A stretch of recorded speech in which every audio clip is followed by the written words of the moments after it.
Hi, this is Dr. Phil, the Body Whisperer, and you're listening to Chasing Dreams with Aimee J.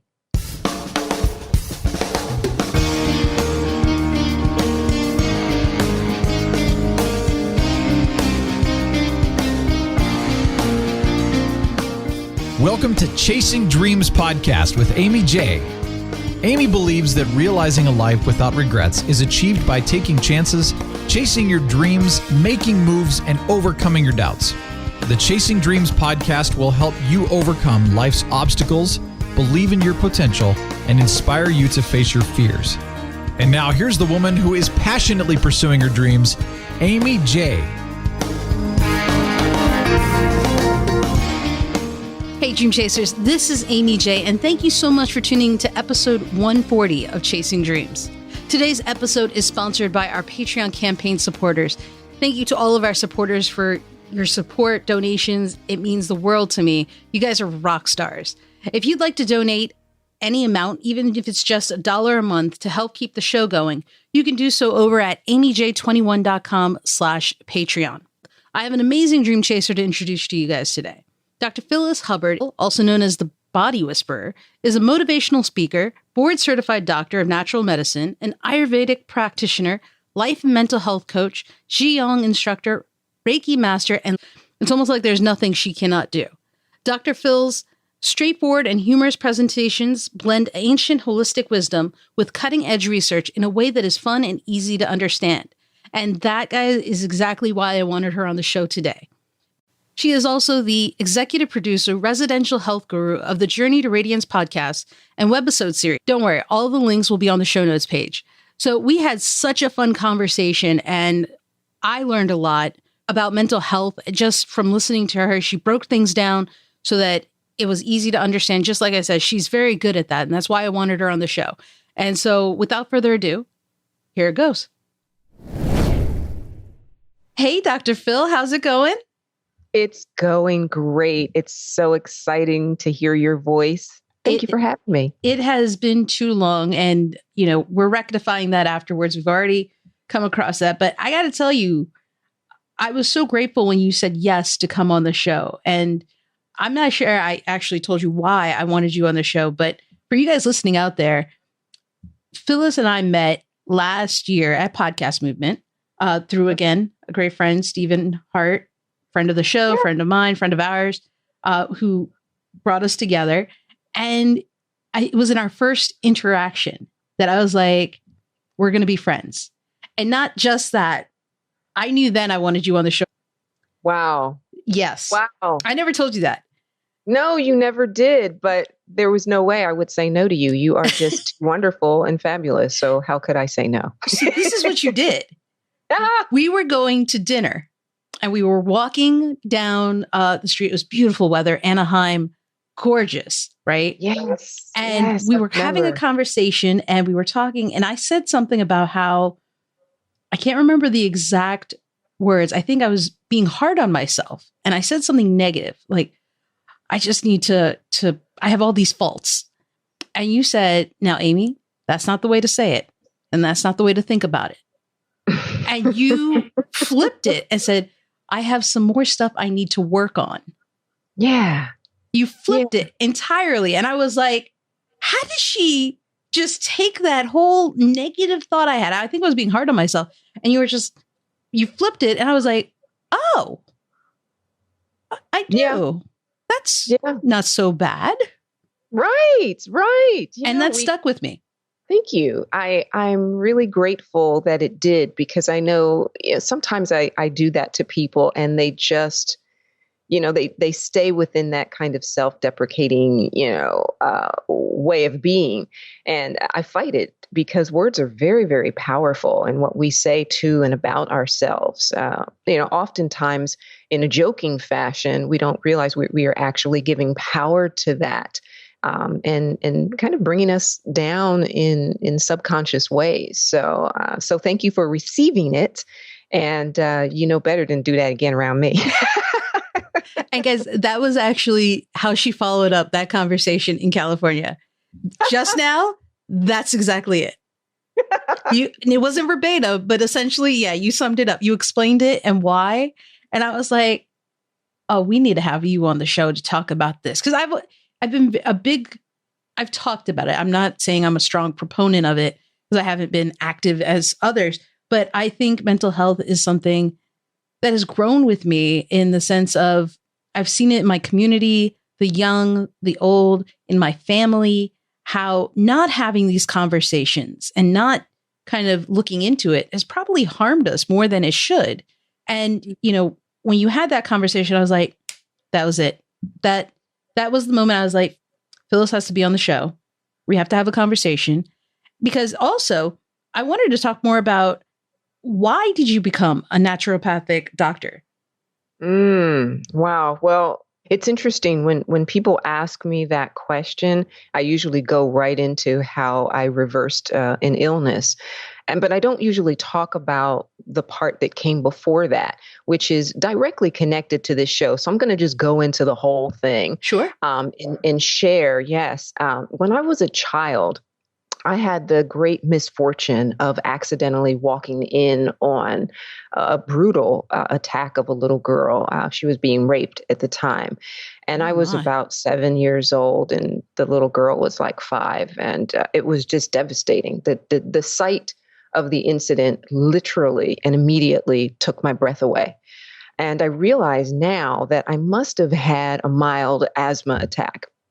And that was the last time that I remember breathing normally. It was really interesting. And I remember very well, seeking for someone that could help, running and trying to find help and not being able to speak because I was, breathless. And I, it was, the whole thing was crazy. In that year, I developed bronchitis. And I continued to get it every single year. It became progressively worse and was eventually labeled COPD for chronic obstructive pulmonary disease. And this went on for 27 years.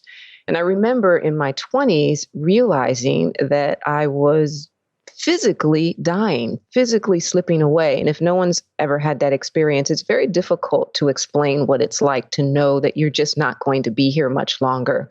And that was really difficult for me to accept because I'm in my 20s. I'm like, I don't even know who I am, right? Yeah. Yeah, it was just really awful. And so I didn't know what to do.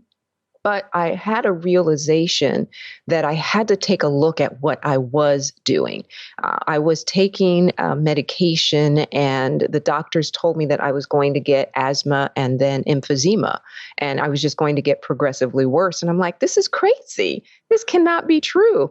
And so, I realized that every year the disease would come back worse. And I would get stronger medication. So either I was going to have medication that was so strong that would kill me, or I'd cough myself to death. So I'm like, okay, something else. So I began to research other ways to try and stop this cough. And I found a book in the bookstore that was fascinating to me. And it was on an ancient practice from India called Ayurveda. And it was fascinating to me. And I thought, this is incredible. It offered a pathway to healing that was so foreign, but somehow made some real sense deep within my soul. And I began to practice the strategies within Ayurveda. And 3 months later, the cough stopped, never returned. And that was the end of my COPD story, and it was so abrupt that I was like, wait a minute. What everything I thought I knew about health and the body and my life, the whole bit, it just all got flipped upside down. And after a while, I just couldn't keep my job as a corporate person anymore. So I began to study Ayurveda, and I became a naturopathic doctor, started to teach Qigong, the whole bit, so that I could really guide people on their paths to radiant health. And that's how I got here today. And along with that, and in talking about mental health, I thought you would be a great person to kind of bring on the show to kind of clear up confusions or just provide an understanding of what mental health is and probably why there's a stigma around it, why people don't want to talk about it. So can we kind of go back to basics and just ask, what is mental health? Yes. And as I get ready to answer that question for you, I want to just share a quick footnote on what I said earlier and say that, what was so fascinating to me about both Ayurveda and naturopathy was how integrated it was. It's deeply rooted in psychology and life skills and anatomy and the therapeutic use of food and herbs and movement. And I've never experienced anything that was that integrated. And when we're talking about mental health, I think it's important for us to see that mental health is not separate from all other aspects of health. But if we want a definition, mental health can be described as the well-being of our psychological, emotional, and social selves. So it encompasses how we think and feel and act, and determines how we will behave when triggered, say, for example, by stress or by the actions of others. So just like you have physical health representing health of the body, mental health is about the health of your mind. And it requires the same level of care. So, if I have a weak arm, it's looking all kind of flabby, you wave and you get the bye-byes. If I have that and I want to change that, I need to get down and do some push-ups, right? I got to do push-ups, right? So then what would be the equivalent to the training and the push-ups to maintain the health of your mind? And this is something that we don't think about. No, I'm trying to think now. Taking breaks? Yeah, see, that's the challenge. When I ask that question, we should know down cold what we do. What is it that we do to cultivate the health of our mind?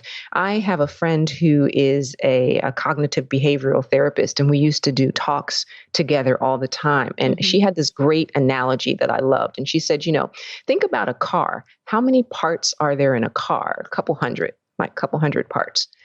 If you do everything right, you get your oil change when you're supposed to, you rotate the tires, the whole bit. Will you run into trouble with that car? No. So think about time passing, right? Time passes, years go by, the car gets older, and you're still doing what you're supposed to do, right? Still doing what you're supposed to do. But think about it. Will at some point the car have some issues? Yeah. Yeah. Absolutely. Yeah, it will. Okay. So hold that thought, and now let's go to our minds. If we just let our minds run amok, right? Taking in all the, stimulus that is coming in from the news and the whole bit, and we never cultivate the mind. We never take a look at what we're thinking or ask why we're thinking it, right? Is this thought in my head even mine, or did I pick it up, right, from somewhere? What do you think would happen over time? Problems. Big time problems. But does that mean that you have a major mental issue, or does it mean that you just maybe need to do some house cleaning within your own mind? Wow. I guess it depends.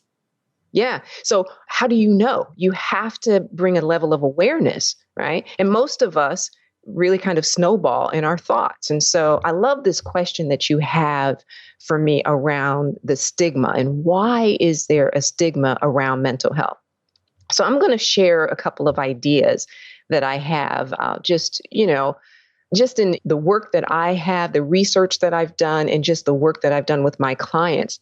It's very interesting that the stigma has developed over time, and that a stigma can emerge out of a culture that has moved so far away from itself that it no longer knows how to naturally be. So I'm going to give you an example of that. Okay. So although we have, let's say, we can have up to about 60,000 thoughts per day, and they are mostly the same thoughts as the day before, right? But 80% of those thoughts are negative. Right? So where do these regurgitated negative thoughts come from? And when was the last time we asked ourselves the question? I never asked myself the question. Exactly. That's just the challenge. So think about this. We are bombarded daily with negative images, disempowering messages, faulty thinking, and misconceptions. Some of these messages are by design to just manipulate you into thinking that you are less than just so I can sell you a product on television, right? So some of it is very deliberate, and then others it's just out there, right? If you pay attention to popular culture, you will soon realize that we are continually socialized to not feel pain and to avoid pain at all costs. Right? We tend to avoid feeling pain in front of others, and we don't know how to comfort people who are in pain. Even when devastating events happen, we're socialized to get over it, as quickly as possible. And so without a counter strategy, depression or suicidal thoughts or any level of mental challenges are bound to happen almost by default, right? And if you add trauma and stress to the mix, well, there you go. We've sealed the deal. So I'm going to ask you, have you ever heard these comments before? Okay. Oh, man, I had a rough day. I need a drink. Yeah. Yeah, right. Oh, have you ever heard a parent say this to a child? Oh, honey, I'm so sorry you didn't make the team. Here, let's get some ice cream. Sure. Right. Or, oh, man, I got a headache. Do you have an aspirin? Right. All the time. Right. These very, very, very, very common. So let me just break a little bit of that down to you. The challenge with these comments is that they're glamorized and they're perpetuated in mass media, right? They set us up to avoid directly addressing and processing a situation by developing and sustaining a disempowering habit of anesthetizing ourselves, right? So the reality is, what happens after the drink, right? What happens after the ice cream? What happens after the aspirin wears off? Right? Because at some point you're going to have to face the issue, or do you just keep eating ice cream? Right? Right. So how long can we avoid and suppress how we truly feel with temporary fixes that do not address the actual problem? So I'm going to give you an example with the headache. Let's just say, and it's just maddening to me, where people are like, I have a headache, give me an aspirin. I'm like, here's the problem with that. A person could have a headache because of a wide array of reasons.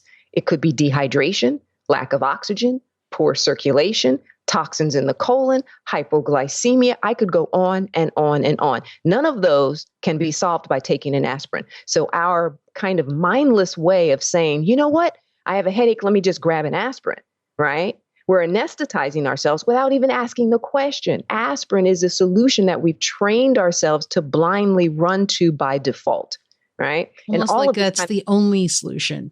Yeah, exactly. Yeah. We become almost zombies in that, right? So all of this and more contributes to this stigma around even having conversations and discussions about mental health, because just give me aspirin real quick. Let me just numb this pain, because I don't even want people to know that I have a headache, because I want to prove that I'm such a great hard worker and this headache's not going to slow me down, right?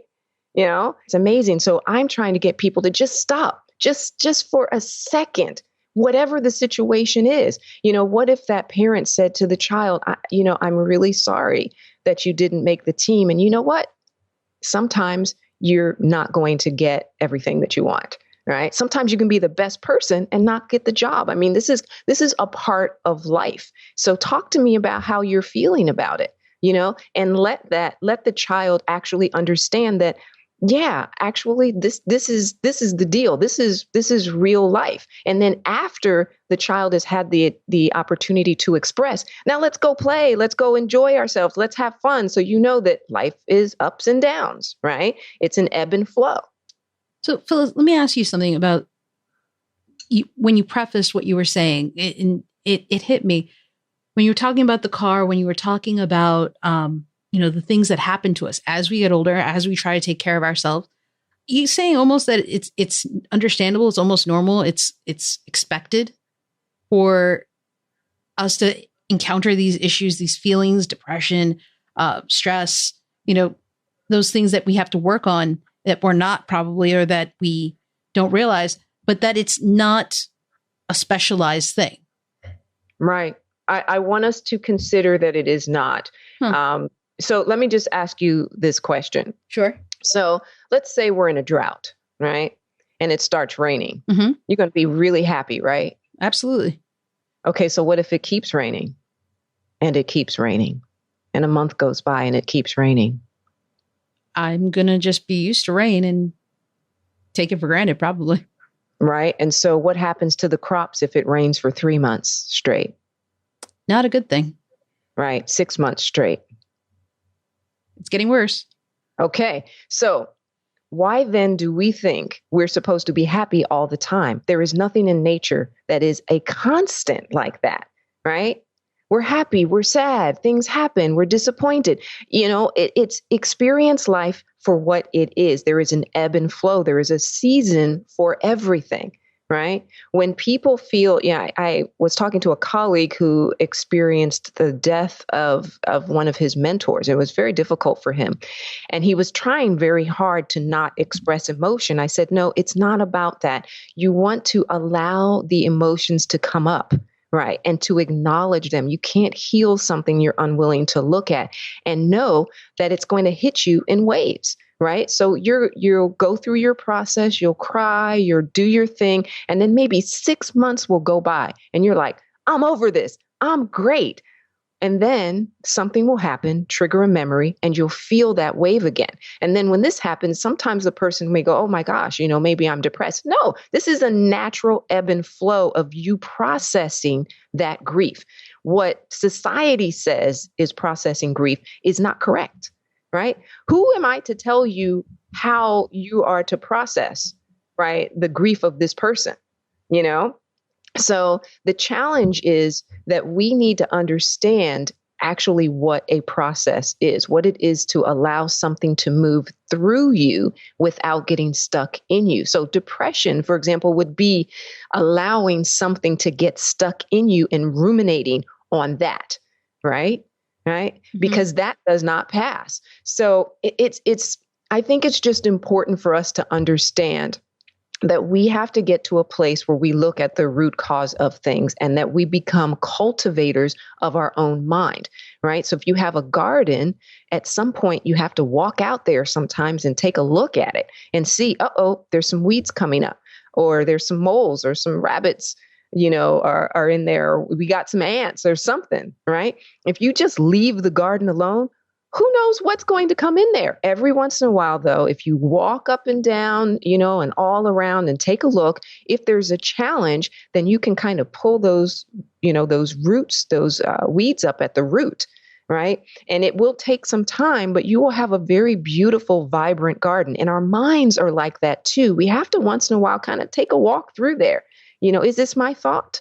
Or is this a thought that I picked up? And we pick up stuff all the time. I know you've had the experience of going into a store and then you walk out of the store and you're like, dang it, I got that song stuck in my head now. Yeah. Now that song's in, you're like, that song is stuck in my head, right? Yeah. I had this realization a while back because I don't watch a lot of television, and I kind of pop in and out of popular culture. But I found myself one day walking down the street, and all of a sudden, the Subway song came into my head, and I'm like, why do I know that a foot-long Subway is $5? I don't understand how I know this information. Like, where did that even come from? And it just showed me the power of marketing, because a person like me who barely watches TV, it would have to be, the apocalypse, The Walking Dead, for me to walk into a Subway and eat something from there, so that this information is in my mind and playing as if I deliberately put it there was troubling to me, So think about all the ways in which we have things, running through our minds. It's not even us. And we don't even bother to ask the question, So these are the levels of awareness that I'm hoping to bring people to. The first thing I want folks to do is just ask the question, how did I get here? Right? Don't be afraid. Don't be afraid of the answer. And there may be an ebb and flow. There may be a place where you dip down to where you feel sad or whatever. But if you don't go there, right? If you don't go to that place, if you don't look at something, it's kind of like ignoring a corner in your house. If you don't pay attention to it, eventually a spider is going to come in and start breeding a family. Oh, see, I didn't need that imagery, girl. Well, look, if it'll get you to pay attention, that's where I'm going. Well, so I want to talk about, because it's always been interesting. I don't think I really understand why we don't talk about mental health more. I mean, aside from the fact that we don't realize we should be taking a more active role in it, why is there such a stigma around it? Well, it's very interesting. Like I said, it's socialized. The stigma is a socialized thing. We glamorize and we celebrate actions that contribute to challenges that affect us mentally, right? So we celebrate, we talk about the daily grind, right? We talk about the fact that, all of these things are happening and I'm still holding down the fort, right? This is celebrated in our culture when it is completely unhealthy. I see pregnant women going, well, I can do this and do that and do that, even though I'm pregnant. I'm like, well, maybe you could, but is that a good idea? Right. Right. And why are we? Yeah. Why are we right? Why are we celebrating the fact that, you can go this far, even though you're pregnant, So it's very, very interesting to see how that digression happens. We are so afraid to show any level of vulnerability or inability to perform in a way that is not even humanly possible. Right? Yeah, showing weakness is not. Yeah, but there is no person that does not at some point have a moment that they have to take. They hide it, right? But it's happening to all of us all the time. Well, I think goes to what you were saying about it being socialized for us in media, in marketing, and what we see. I mean, you see these perfect people who struggle, or they have the dramatized version of the struggle, which gets resolved in 30 minutes, whatever it is. Yeah. And so I guess we strive to reach those levels, because if we're not like that, then there's something wrong with us, I think, is where our minds go and where society goes. And we say it all the time to children. When children do something wrong, I try to correct people when I hear them say this. They, instead of saying, what did you do? Or what made you think to do that? We say, what's wrong with you? Right. And that's just a horrible thing to say to a child. Oh, absolutely. Yeah. But we say it so quickly, rather than focusing on the behavior. What made you think to do that? Right. But what's wrong with you? That has a whole different connotation to it. So there's just a lot that we are doing subconsciously, and that's what contributes to the stigma. And it's not going to change until we really become more conscious of what we're about to do, why we're about to do it, what we're about to say, why we're about to say it, and question what's happening. So if it is something simple like a headache, instead of just reaching for something, just go, wait a minute, maybe I just need to go outside real quick. Right. What's the reason behind it that could? Yeah, maybe I just need to eat. I haven't eaten all day. Drink water. I've run into the water one, the dehydration headache, without realizing it, that it's not Tylenol that would fix it. It would be drinking some water.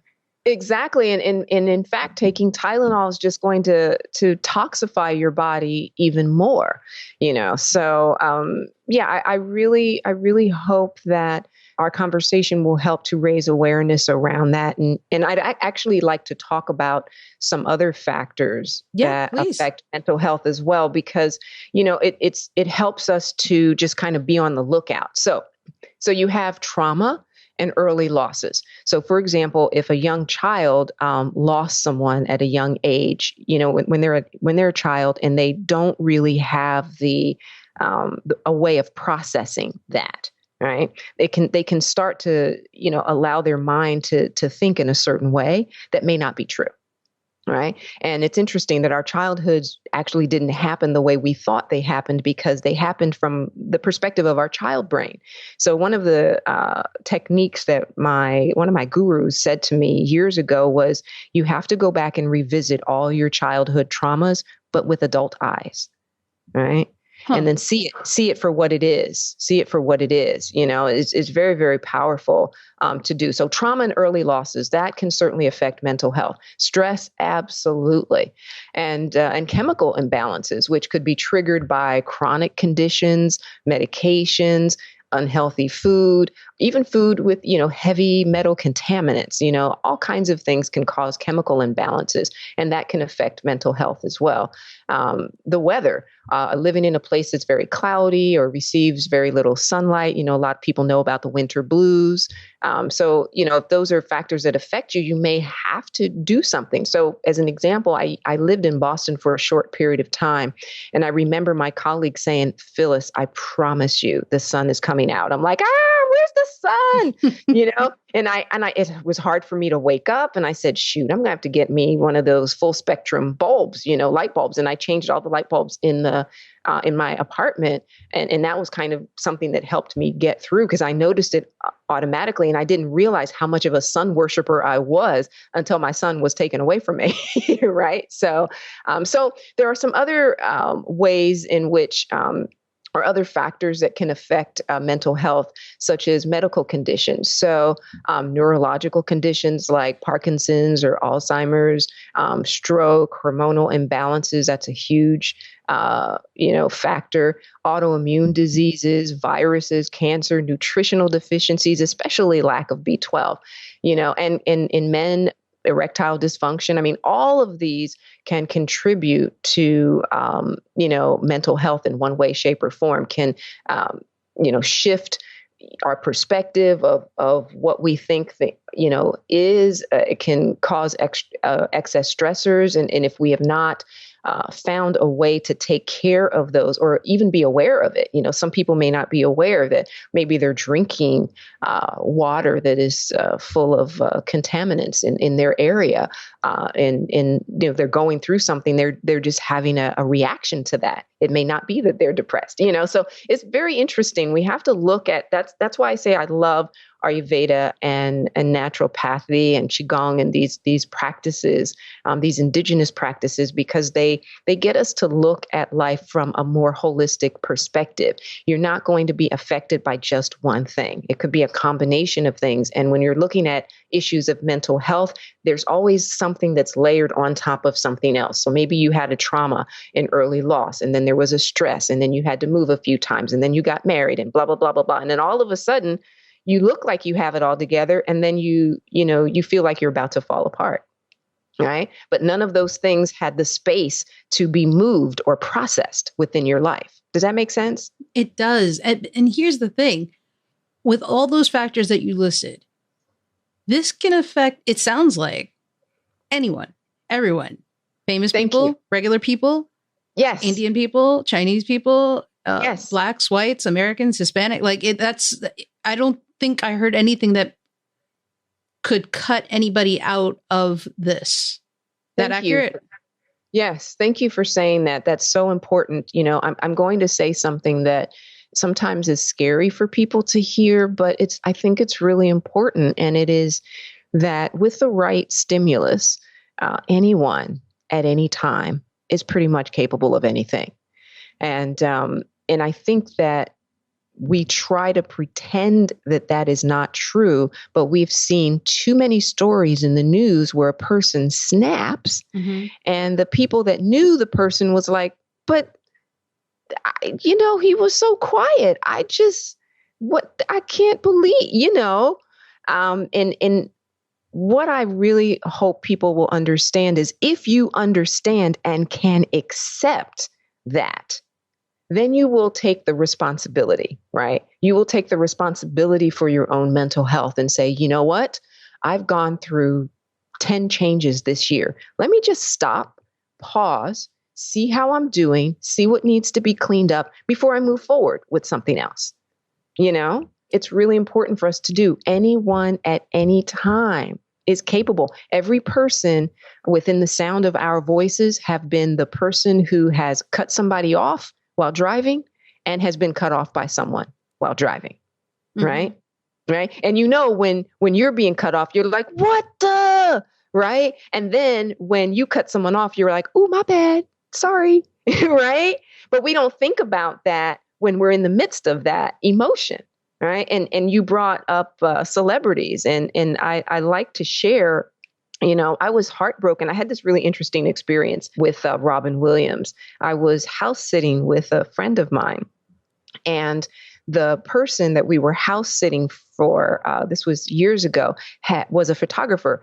And this person had a huge it was ceiling to floor picture of Robin Williams. Mm-hmm. And it was interesting. When I walked in, I looked at the picture and I just grabbed my heart and I was like, oh my God, his eyes are so sad. It was like the first thing I thought, and it was something that came through in that picture, and he was smiling. And so then years later, when he unfortunately took his life, the first thing that I thought of was that picture that I saw of him. And the second thing I thought was, why don't I know him? I wish I knew him. I wish I knew him, because Robin Williams had access to the best medication, the best, doctors, psychologists, psychiatrists, whatever, counselors, life coaches that money could buy. And yet he still chose to take his life.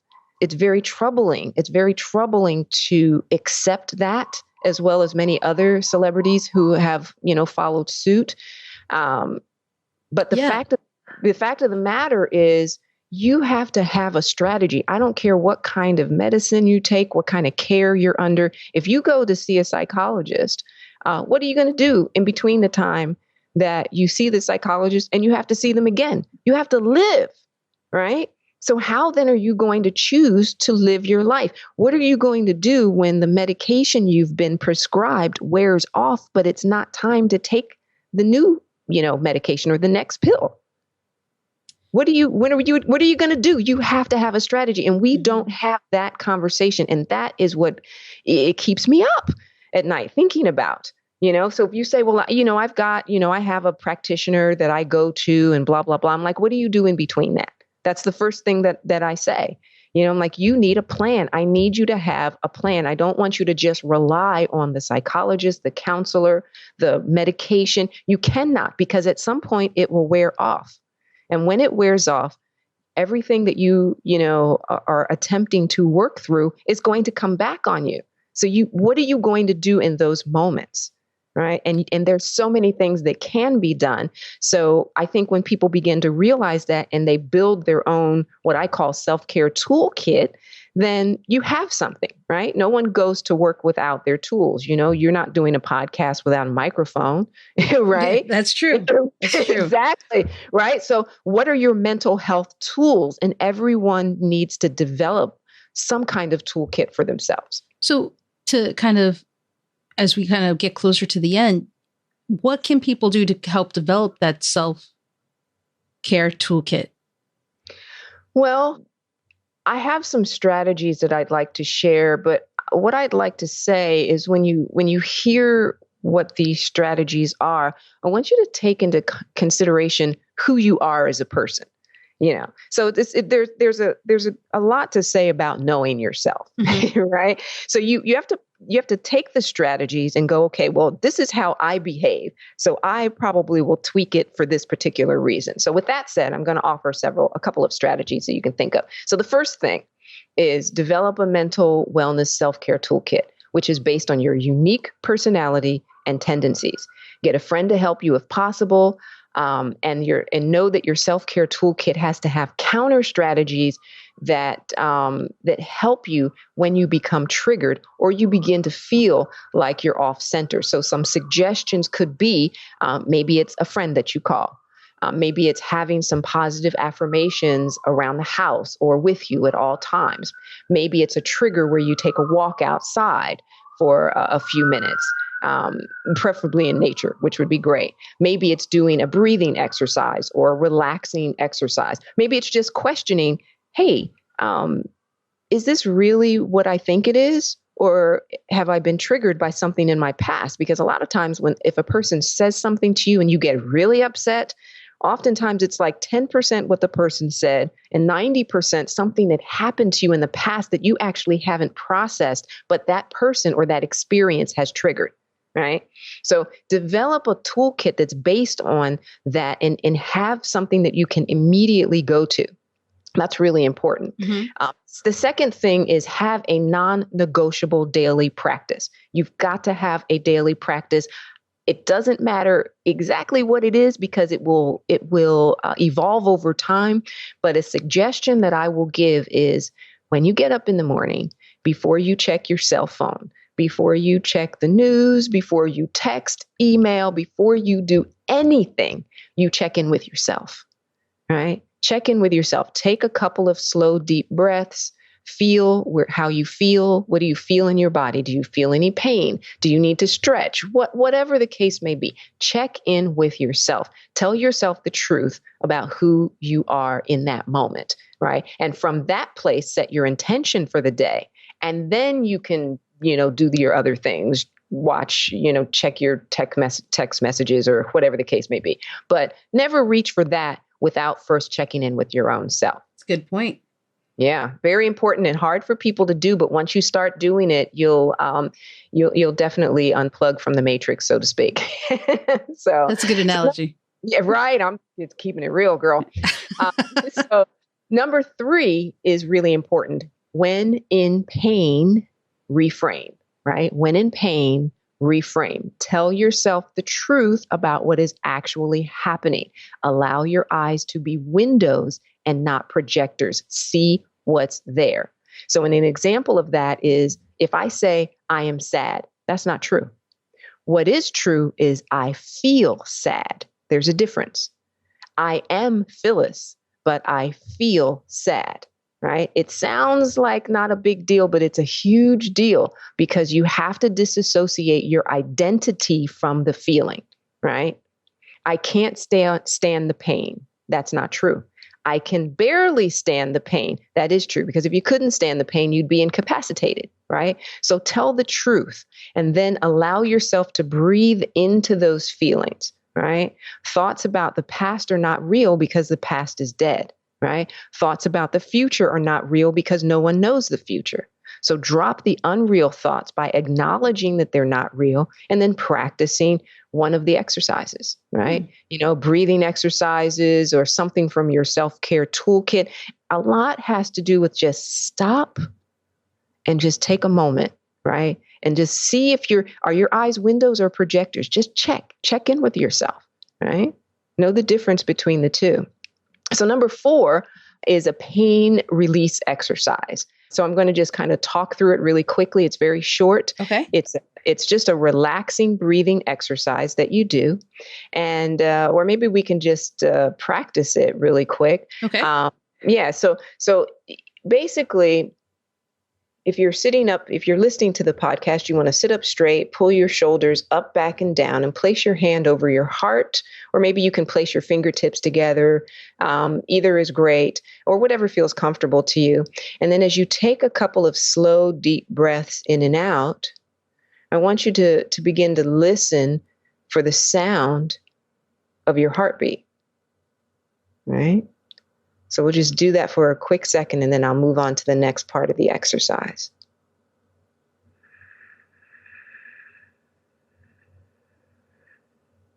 And then I'd like to say that if you don't feel or hear your heartbeat, you're still alive, no problem. It just means that you might be a bit disconnected from yourself. But as you are listening to the sound of your heartbeat, you're bringing yourself back to reality, to what's really happening in the moment, because your heartbeat is something that's happening in the present moment. And then reframe whatever is going on so that they reflect reality, remembering that you're not your pain, but you feel it, right? Acknowledge what's real, and then search your body for where you think the pain is located. So now you're listening to your heartbeat, you're breathing, and something has upset you. Maybe you feel it in your gut. Maybe your toes are throbbing, whatever it is. In your mind, search for that spot, right? And then as you take a slow, deep breath in, you're going to hold the breath for a few seconds, and then you're going to release. And then you're going to bring your attention to that spot of the pain, and you're going to repeat that process, breathing in, hold the breath for a few seconds, and then release. And you repeat that until the pain shifts. It may not stop, but you'll notice a definite shift right? This is a very important process, very, very important. And if you can do it immediately in the midst of pain, that would be great. But even if you do it later, it's very, very helpful for just helping you to process correctly and also to move stress that is being lodged within your physical body.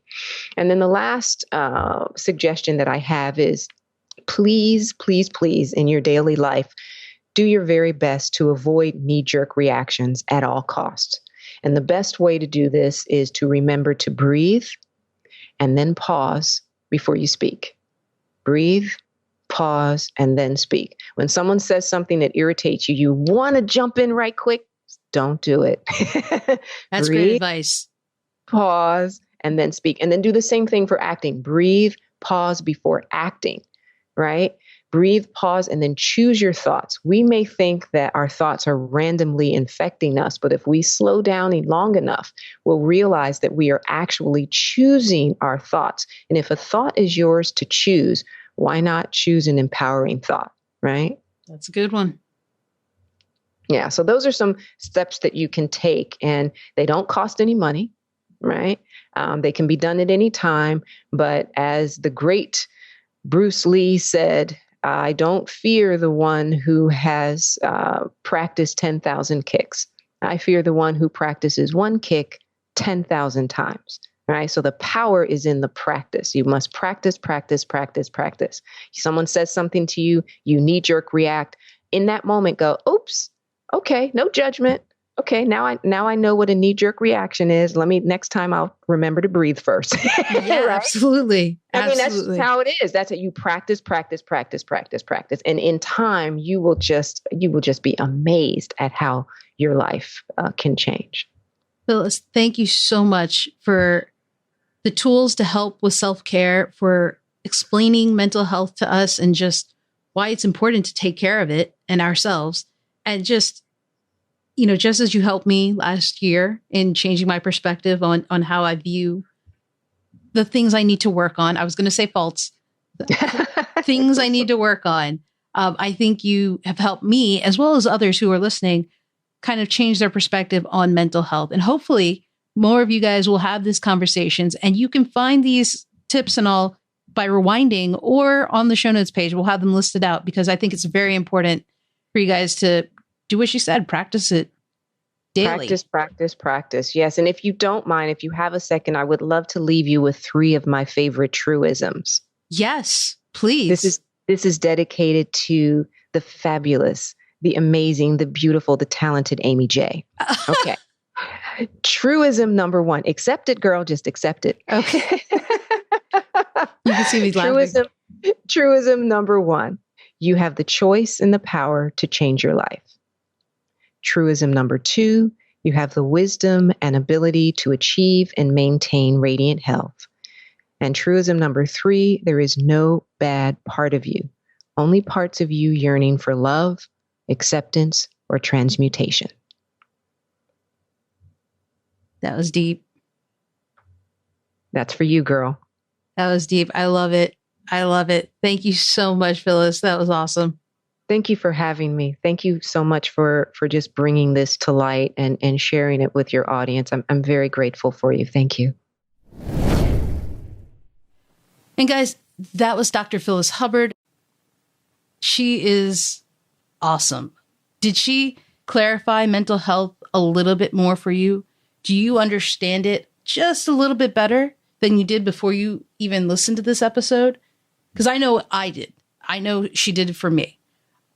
It's still an ongoing process. I had to listen to this episode again. I had to read the show notes page because it is an ongoing process. And it's a lot, for someone who didn't talk about mental health before, to know all of this, to understand that this is affecting me day in and day out, as well as everyone around me. It's not going to be something that clicks in one day, in one podcast listening. It's not. I mean, there's a whole month for mental health awareness, okay? But I wanted you to take away from this the fact that mental health is not and should not be a stigma.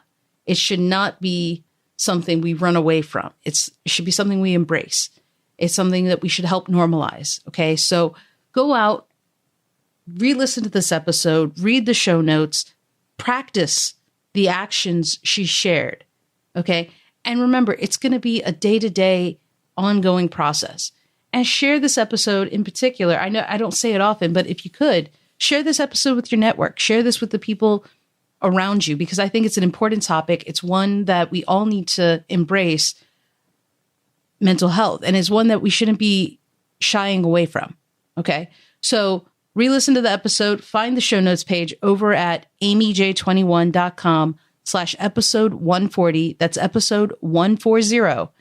And you guys can learn about Dr. Phil, more about the work she is doing, more about the steps that she talked about in the episode, and more. Okay, so go check that out.